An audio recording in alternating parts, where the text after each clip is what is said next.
Ngapain menghafal banyak di sekolah? Kan setelah dewasa nggak dipakai untuk bisnismu. Menarik banget untuk dibahas. Dan ini pertanyaan yang kelihatannya sederhana, tapi sebenarnya filosofis. Kalimat ngapain ngapalin banyak hal di sekolah? Toh nggak kepakai buat bisnis. Itu muncul karena tujuan sekolah sering disempitkan. Jadi alat cari uang. Padahal sejak awal sekolah bukan pabrik pengusaha, tapi tempat pembentukan manusia. Satu, sekolah itu bukan kursus bisnis.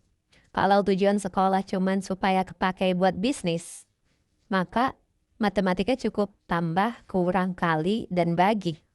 Sejarah itu nggak perlu. Fisika, biologi, sastra, buang aja.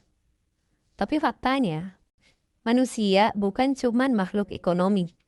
Manusia makhluk berpikir, bernilai, dan bermakna. Sekolah itu fondasi, cara berpikir, cara menilai benar dan salah, cara melihat dunia lebih luas dari dompet sendiri. Dua, hafalan itu bukan untuk dipakai langsung. Banyak pelajaran bukan untuk diingat seumur hidup, tapi untuk melatih disiplin mental, melatih ketekunan, melatih struktur berpikir.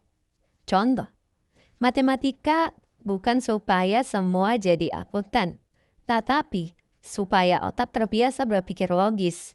Sejarah bukan supaya hafal tahun, tapi supaya tidak mengulang kesalahan manusia. Bahasa, supaya bisa menyusun pikiran, bukan cuma omongan. Sama seperti olahraga, push up nggak kepakai di hidup sehari-hari, tapi otot yang terbentuknya kepakai. Ilusi yang kepakai untuk bisnis.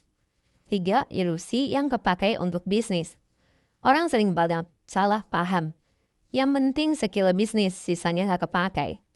Padahal bisnis yang awet itu butuh etika, hasil dari pendidikan nilai, logika, hasil matematika dan sains, komunikasi, yaitu bahasa, visi jangka panjang.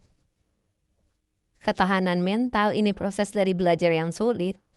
Banyak bisnis hancur bukan karena kurang skill, tapi serakah, gak paham manusia, gak paham dampak sosial, mikir pendek. Itu semua dibentuk jauh sebelum buka usaha. Sekolah itu investasi ke siapa kamu, bukan apa kerjamu. Sekolah bukan menjawab kamu mau jualan apa, tapi kamu mau jadi manusia seperti apa. Cara berpikirmu dangkal atau dalam, mudah tertipu atau kritis, egois atau punya empati. Uang bisa dicari kapan aja. Cara berpikir sulit diperbaiki kalau fondasinya kosong. Masalahnya bukan sekolahnya, tapi cara kita memandangnya. Yang bikin orang kecewa, sekolah dipaksa jadi mesin nilai dan ijazah. Anak gak diajak paham kenapa belajar. Hafalan dipisahkan dari makna. Akhirnya muncul kesimpulan sekolah gak guna.